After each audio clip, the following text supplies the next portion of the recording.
నేనైతే palm oil తోటకు వచ్చిన. మా ఊరి దగ్గర దత్తపుడు అనే విలేజ్లో ఉంది పామ్ ఆయిల్ తోట. 60 ఎకరాల తోట పెట్టిర్రు.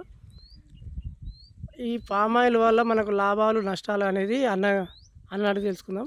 అన్న, ఈ తోట వల్ల మీకు ఎట్లా అన్న మీ బెనిఫిట్ ఏంది? ఇది పంట నాటిన తర్వాత 3 ఏళ్ళకు పంట వస్తుంది. పామ్ ఆయిల్ నూనె మనకు కిరాణాలు కొట్టుకోకుండా దగ్గర ఉంటుంది కాబట్టి లాభం. గింజలు పట్టిస్తే నూనె వస్తుంది, ఆరోగ్యానికి మంచిది ఈ పామ్ ఆయిల్. గవర్నమెంట్ సబ్సిడీ కూడా ఇస్తుంది, పెట్టుకునే రైతులకు పెట్టుకోవచ్చు.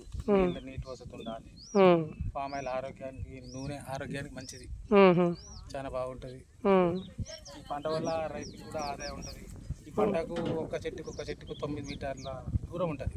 అంతర్ పంట కూడా వేసుకోవచ్చు. దీనివల్ల అంతర్ పంట అంటే కందులు కానీ పత్తి కానీ ఏదైనా వేసుకోవచ్చు. అంటే మా ఈ చెట్ల మధ్య గ్యాబులల్లో వేరే పంట కూడా వేసుకోవచ్చు.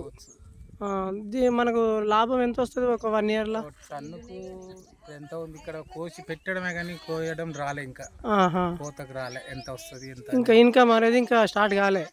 అంటే ఇప్పుడు వరకు చెట్లు నాటడం వరకు అయితే స్టార్ట్ అయింది. అంటే గవర్నమెంట్ నుంచి మనకైతే సబ్సిడీ పొందవచ్చు. మనం ఏం చేయాలి? డీడీ కట్టాలి. డీడీ కడితే గవర్నమెంట్ సబ్సిడీ లభిస్తుంది. ఎన్ని ఎకరానికి 57 మొక్కలు పడతాయి.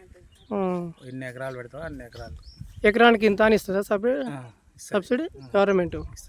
ఓకే, దానికి మనకు నీళ్ళు వసతి ఉండాలి, డ్రిప్ సిస్టమ్. Okay okay. అంటే ఇప్పుడు దీనికి ఎంత మెయింటెనెన్స్ ఏమో అన్న ఖర్చు? మెయింటెనెన్స్ గవర్నమెంటే చెప్తుంది, చూపిస్తుంది. ఎంత ఎప్పుడు ఫీడ్ వేయాలి, ఏ మందులు వేయాలని గవర్నమెంటే చెప్తుంది. సో అంటే ఈ పామ్ ఆయిల్ వల్ల మనకు చాలా లాభాలు అయితే ఉంటాయి. కూడా నూనె మంచిది, న్యాచురల్ ఫుడ్ ఆయిల్. మనకేమాత్రం కెమికల్ లేకుండా, కల్తీ లేకుండా చెట్ల నుండి వస్తుంది మనకు. ఉదాహరణకు కిరాణా కుట్లలో దొరుకుతుంది విజయ ఫామ్. అవునవును, అలాంటి కంపెనీ. ఓకే, థ్యాంక్ యూ అన్న, మంచి ఇన్ఫర్మేషన్ ఇచ్చారు మీ ఫామ్ ఆయిల్ తోటకు వచ్చినందుకు. నా పేరు మధు అన్న. ఓకే అన్న, బాయ్.